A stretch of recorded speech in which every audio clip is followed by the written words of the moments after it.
আমিনের জুমা প্রস্তুতি। আমিন ক্লাস 5-এ পড়ে।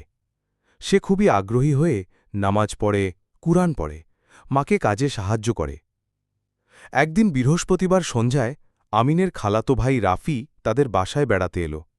সে খেলতে এসেছে, কিন্তু আমিন তখন ঘরের কোণে বসে কুরআন পড়ছে।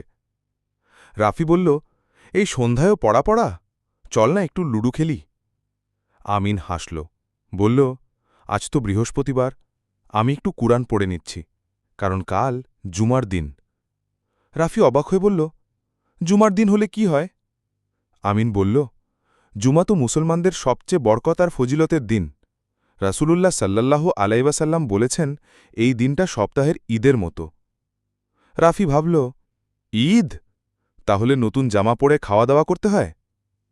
আমিন হেসে বলল, খুব বেশি না হলেও পরিষ্কার জামা পরা, আতর লাগানো আর আগেভাগে মসজিদে যাওয়া, এসব রাসূল সাল্লাল্লাহু আলাইহি ওয়াসাল্লাম নিজে করতেন।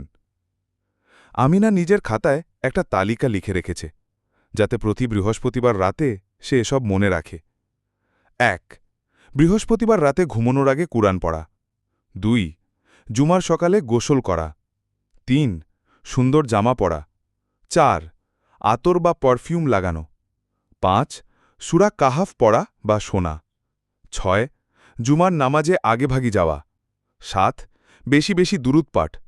৮. আসর থেকে মাগরিবের মাঝে দুয়া করা। তোমরা যদি অমর মতো মাকে ভালোবাসো, তাহলে ভিডিওতে কমেন্ট করে সাবস্ক্রাইব করে দাও।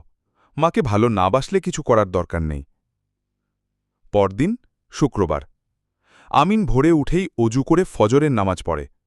তারপর মায়ের সাহায্যে বাড়ি গোছায়, নিজের জামা আয়রন করে রাখে।